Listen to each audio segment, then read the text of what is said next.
Attorney, may ano lang ako at medyo nakakabahala ho ngayon kasi ang bagong acting chief pala ngayon ay si Lito Patay. Medyo mas garapal to kaysa sa mga naunang ano rito. Oo nga, nakita ko siya kanina at requested Colonel Malantan. Oh, yan ba si Colonel Patay? Oh. So, nagpakilala din ako sa kanya. Mapait naman eh. Kaso yung video niya po na ginawa sa mga KOJC member ay medyo nakakabahala, medyo may pagkabastos po eh. Yan ang panatero, walang inuurungan. Pag tama palakpakan, pag mali ay babanatan. Ay wala na pala si Marantan. Si attorney na lang ito. Ay Sir Jed, good morning. Okay, nahuli kami. Clearance, nakakaya, no? Ayun mo nagbigay ng clearance kay General Marvin. I tried to bring that out during my discussion yesterday with General Torre about continuing drilling operations in the DMC basement. But he told me that he had him. So I took it to mean that he could not decide on the matter. So I had to bring it to the attention of General Marvin. So I could not reach him, so I had no other recourse except to send or post it on Facebook. Nakailang tatlo, apat o limang demand letters na ata ako sa PNP. Kaya maski isang reply wala pa. So napansin ko mas umaaksyon sila sa Facebook kasi yung nananawagan ako 3 days ago doon, 2 days ago sa media na kuha tayo ng clearance, sabayan ninyo ako, pasok tayo together with the media personnel, pasok tayo sa JMC basement nung para i-prove lang na walang tunnel from JMC to Cathedral to Hangar. Hindi nag-respond kasi yung police at parang wala ding interesado ata sa mga mainstream media na ma-determine kung may tunnel ba talaga, no? Para magpakita sa kanila na wala talaga tunnel. Hanggang ngayon hindi tayo binigyan po ng evidence. Ano po ang nangyayari ngayon? So yung nakiusap nilang alisin yung mga gulong sa 8 day? Nakita ko naman din na medyo may punto din naman siya. So, konsulta natin yung kasama nating abogada na sa ng BOA, si Atty. Kay Lorente, at nakita rin niya yung Otso Valdez na parang pagpasok mo, so pumayag din tayo. Pag reasonable naman, pumapayag din naman tayo. Pero doon yung mga sasakyan, wala, hindi tayo nag-ano doon. Explain to him na wala man din tayong paglagyan nun. Oo, so wala na tayong ipang malagyan nun. So he understood naman. yung mga police po sir na parang gusto makishare doon sa... Ay, hindi tayo pumayag. So maaalis na po dapat sa... Ang gusto nila, merong magsama din doon sa scanner para hindi tayo pumayag. So as is lang yung kung ano nandyan ngayon. Tapos kung meron lang mga kaguluhan, in-advisean ko na yung mga lawyers protocol so that diretso hindi na kailangan na promotion. Naawa ko sa isang abogado ko dito ni Adrian Paro at saka yung asawa ni Attorney Resi Rizada, si Jaime. Jaime Nolasco, no? I don't want that to happen to my lawyers kasi yung safety nila na I explained that to Colonel Marantan, yung safety nila na compromised na. So if any commotion would happen, I will call him right away so that we can resolve it without any injuries. Pero pansin namin kanina yung pinitik mo na yung mga minors dyan, parang tumawa siya tumawa din si Colonel. Kasi that's beyond him. It's beyond him. And even General Torre also, that's also beyond him. That's an order coming from higher than General Torre and General Marantan. So kung sir yung litratong pero sa Facebook? Hindi nga sila mag-confirm, pero parang implied confirmation yung wala man lang nag-correct sa akin. Kasi honestly, an unidentified JMC employee yung nakakuha nun eh. So, ayoko rin i-identify. Baka gawaan ng senaryo. Para na rin akong gago na i-put to danger yung ating source. Diba? Kung ang journalist has to protect their source, the lawyer also has the obligation to protect his source. Yun lang po. Sana ituloy na nila yan kasi alam mo, pag mag-file kami ng kaso, this will really haunt them. No? This will really haunt them kasi tingnan nyo naman yung GMC, ang ganda-ganda yan. Produkto yan ng pagod, hirap at sakripisyo ng mga miyembro. Tapos sisirain mo lang. More than $1 billion na ang worth po nito. Yun ang sisingilin natin sa mga nag-order niyan. Yung retirement pay nila baka hindi pa enough, no? To pay off the damages. And certainly, alangan naman hindi kami magpa-file ng kaso. Hindi na lang ako mag-lawyer kung hindi ako mag-file ng kaso. Kaya nga nag-lawyer ako para marunong ako mag-file ng kaso. So, sana maintindihan ng ating sino man yung nag-order dyan, no? Na maling-mali na po yan. Sige kayo accuse na may tunnel nung wala kayong nakitang tunnel, kayo na ang gumawa ng tunnel. Mali na mali yun. Mali na mali po yun. Attorney, may lang ako at medyo nakakabahala ho ngayon kasi ang bagong acting chief pala ngayon ay si Lito Patay. Medyo mas garapal to kaysa sa mga naunang rito. Oo nga, nakita ko siya kanina at requested Colonel Malantan. Yan ba si Colonel Patay? So, nagpakilala din ako sa kanya.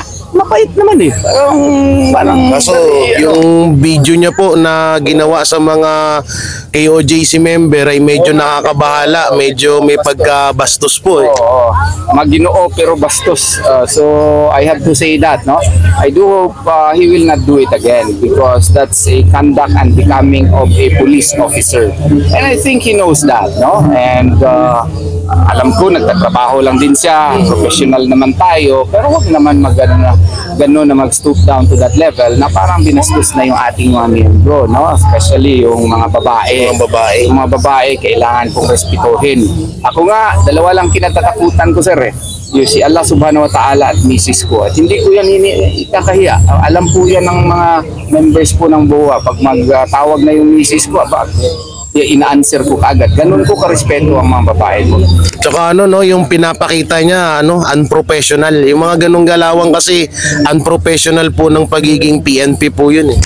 I'm afraid, sorry to Colonel Patay, I have to agree with that. But persons commit mistakes, sana naman na mag-isip-isipan na niya ngayon and he will reform his ways. Ang pangalan pala niya, palayo niya, Lito. Kapalayaw ko pala siya, Israelito din kasi ako eh. So sinabihan ko siya, maybe we can have coffee during better times. So nag-agree naman siya. Attorney, yes, tanong ko lang po ito. Hindi po ba tama ito yung tamang panahon para imbestigahan ng Senado habang nandito pa itong mga polis? We have done steps to that effect and I already called Senator Pato about it and he agreed and he told me that he will call Senator Chis Escudero on the matter and I will not anymore reveal further but sana mangyari na. Kasi maganda talaga na may Senate investigation dito. Baka yan pa lang ang time na ma-confirm natin na kung meron ba talagang drilling operations dyan. Kasi kung wala, ma-happy tayo. Pero kung meron, sana i-stop nila. Sige po, salamat po ha. Salamat po, Attorney. Thank you. So yan, nakausap natin si Attorney Torrio ng mabilisan about sa mga nangyayari dito. At ayun nga, medyo yun talaga yung gusto kong itanong sa kanya dahil medyo may pagkadelikado po yung acting chief ngayon na si Lito Patay. Kaya yun talaga yung una kong pinukusan na tanongin sa kanya. Tayo nga, sana wag siya maging ganun kasi nakaka-unprofessional po bilang isang PNP. Alam naman natin ang isang PNP ay isang magalang lalo na sa mga kababaihan. Pero yung pinakita po ni Lito Patay ay isa pong kabastusan lalo lalong-lalo na dito sa mga member ng KOJC na mga kababaihan. So ngayon, puntahan naman natin yung ibang kaganapan dito sa KOJC compound. Ano, nakita mo si PNP Patay. Interviewing ko eh. Yes, Hindi nakita mo nga. Oh, nakita ko. Saan? Ando doon, ando na siya. Diyan sa gilid, diyan. Diyan, sa area, doon. Ano yung tsura niya? Maliit na ano. Oh, maliit lang. Turo ko siya. Turo mo sa akin, interviewing ko. Abuhin mo na si Marantan. Ayos si Marantan. Interview mo naman, no? Hintay mo lumabas Wala doon. hindi magpapa-interview. Oo. So, hanapin natin si attorney tuloy si PNP Patay. Interviewin natin. Ayan, picture. So, yan ngayon yung setup dito sa ika-39 anniversary ng Feast of Passover. Ayan, so napakalawak. At ngayon, nandito yung iba. Yan, nandiyan sila mami from Israel. Lahat po kayo Israel. Ay, iba-iba po. Okay. Asia, okay. So, yan sila, Ang dami na ngayon, Halos nga daw po, kaya medyo kabado ngayon. Kabado ngayon yung PNP kasi baka daw bumaba lahat ng 8 million KOJC member, kaya medyo kinakabahan sila. Kaya nandito na nga sila, dumadami na ng dumadami. Yan, so yan, hanapin natin si PNP Patay. Interviewin natin. Yan, sobrang lawak. Yan, mamaya punong-puno yung mga upuan na yan. Sana wag guluhin to ng PNP, ang kasayahan ngayon sa pagbigyan naman sana nila ng isang matinong gabi, isang matinong araw ang KOJC members, So ayun, punta tayo dito sa scanner area na nagkakagirian pa rin hanggang ngayon. Ganito pa rin yung sistema simula kagabi. So yan, simula kagabi may mga nakabakarikada pa rin ng mga pulis. At pilit pa rin pala ata nilang yung mga gulong. Ay, ito pa naman pala. Okay pa yung mga Kamusta? Ang kaganapan dito?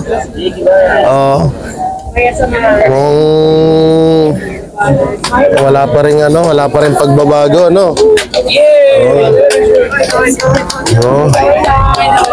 Kaway-kaway? Yan. Good afternoon mga sir. Ngayong hapon.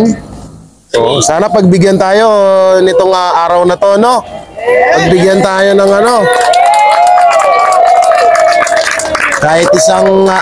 kahit ngayon lang sana, dahil anniversary ng KOJC, Feast of Passover. Kahit ngayon lang sana pagbigyan tayo. Wag sana tayong guluhin. Yan. Mga nagdaratingan na po ang ating mga gandang mga bisita. Ang ating Ayan yung kinakatakot daw dito ni Lito Patay na baka daw dumating yung 8 million member ng KOJC. Happy anniversary! Subscribe and follow po tayo. Yan yung nakakatakot ang baka daw dumagsa ang 8 million KOJC member. Ay kaso, Ano? Bawal killjoy. Bawal killjoy, Bawal din ang haters. Tama. Kaya dapat tayo, kahit na ginaganito tayo rito, amen. Ibigay ang gulong. Ay, joke lang. Ibigay ang... so yan ang kaganapan dito ngayon. Wala namang nangyayaring tensyon. Okay naman. Dito tayo. Pasok tayo dito. Dito, ang ating kaganapan sa loob, sir. Yan. So, matiwasay. Walang kaguluhan na nangyayari. Okay na okay, sumusunod sila sa lahat ng protocol. Scanner. Oo. Ang ating mga bayani. Ngayong hapon din tayo sa labas. Tingnan natin ang kaganapan dito sa labas. Oo. So, dito tayo. Hi, good afternoon.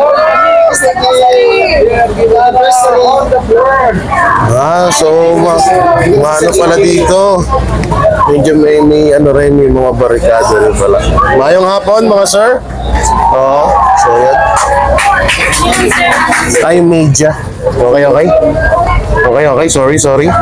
Sorry, malaki akong bara. Oo. Malaki. Dito tayo. Malaki akong bara. Oo. So, dito yung mga hi. Mga shout out. Yeah. Hey. Happy anniversary. Mga puyat din kayo, no? Oo, mga yatpo. Oo, mga yatpo lahat. Pati ang ating mga mga sir. Ito yung kaganapan dito ngayon sa labas ng so ganyan, payapa ho dito ngayon. Okay na okay. Walang gulo, di ba? Happy ang mga tao dito, basta wag lang gulo eh. Happy anniversary sa lahat. Yeah. Ito ang salarin ng gulong. Ibigay ang gulong. Pinopotok ng butsino. Ano yun? Leader? Anong ranggo nun? Sino nakakalam ng ranggo nun kagabi? Yung opisyal na nanita ng gulong. Ano, Colonel? Colonel, ano? Anong ranggo? Ay, wala, hindi yan. Pero mataas siya. Opisyal, okay. Colonel, no? Oh, Colonel. So yung kagabi, ang ano ko nga sa kanya, ba't may bitbit pa siya na usi. So nakita niya sa video natin, no? Na may bitbit siya na barel, may bitbit siya na usi. So totoo nga yan, high caliber na yun. High caliber na ng baril yun na dapat hindi nakakapasok dito sa loob kasi medyo delikado at mataas na ng uri ng baril ho yun. So yan, yung gulong pinapatanggal, gustong ipatanggal ni PNP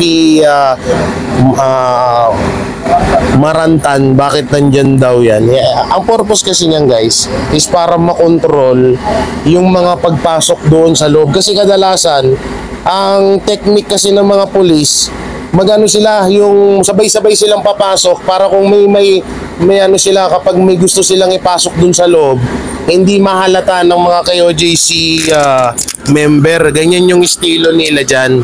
Kaya itong gulong na to is para lang to. Wala naman totoo, hindi naman nakakapurwisyo yan kasi malawak naman dito yung daanan.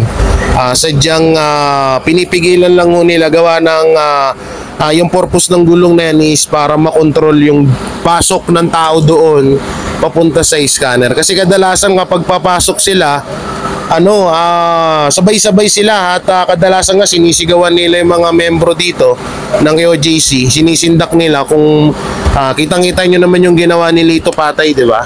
Ganun na ganun po yung ginagawa nila dito sa araw-araw. So ngayon gusto daw ipatanggal ni Marantan yung gulong na yan. Tingnan nyo po kapag may gulong na ganyan, hindi sila masyadong nakakarektang pasok doon lalo't pag sabay-sabay sila. Bali maya't maya po kasi may mga grupo-grupo na pumapasok dito sa ating scanner. So yan, tuloy-tuloy na rin po ang pagpasok ng mga KOJC member na mga dadalo sa kanilang anibersaryo, ika-39. Possible, tama? Feast of the Passover. Ano na? Feast of the Passover. Feast of the Passover. Ika-39 nila. Tuwing September 1 po talaga yan, ha?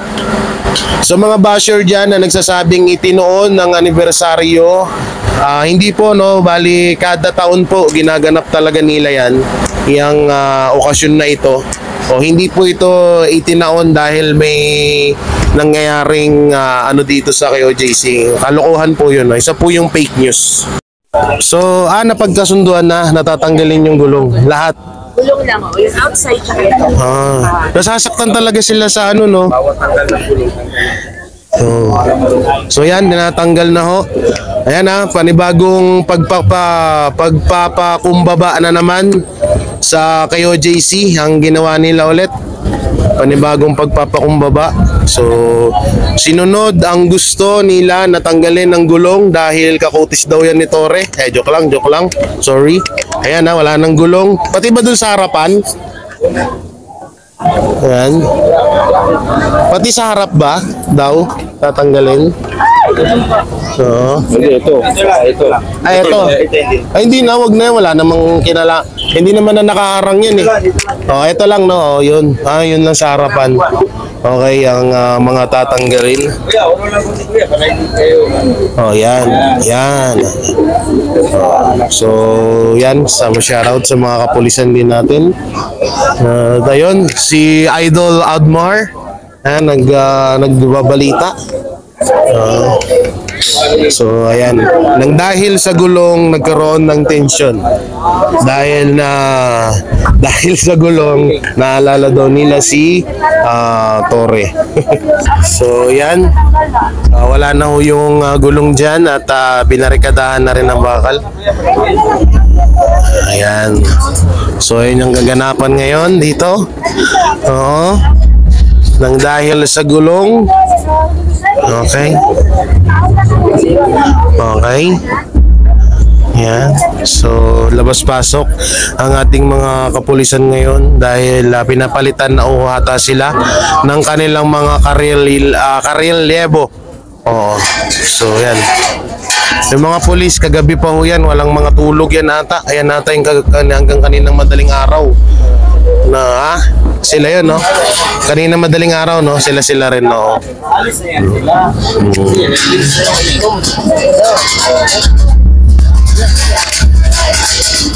So, sabi dito, dapat yung mga kapulisan natin ay umalis na din sa paggaganyan dahil sinunod naman na ng KOJC yung kagustuhan ni Marantan at ni Lito Patay na patanggal ang mga gulong. So, ayan. Dito kayo mga boys sa yan, dahil lang ho mga sir, pasensya na, medyo may inaayos lang. Yan, okay na. So ganyan po, no? Bali pinagbigyan na ho ng KOJC ang kagustuhan ng ni Marantan na tanggalin yung gulong dito sa scanner area. So yun, no? Party na sila rito. Ganyan lang ang ng KOJC member. Pag may nangyayaring diskusyonan, sayaw-sayaw lang sila.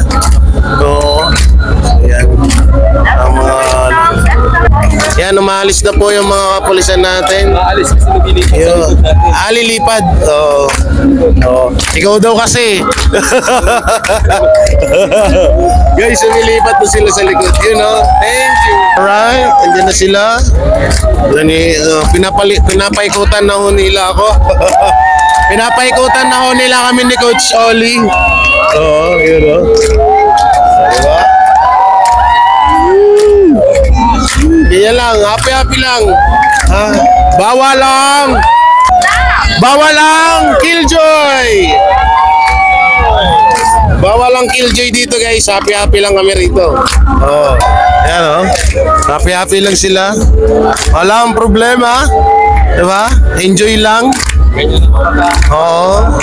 Bawal lang Killjoy dito sa KOJC.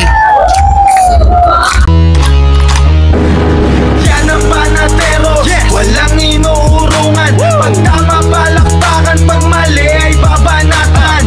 Yan ang Banateros, boses ng ordinaryong Pilipino. Banateros ay walang makakaawan. Walang inuurungan, Banateros ay tinutulungan.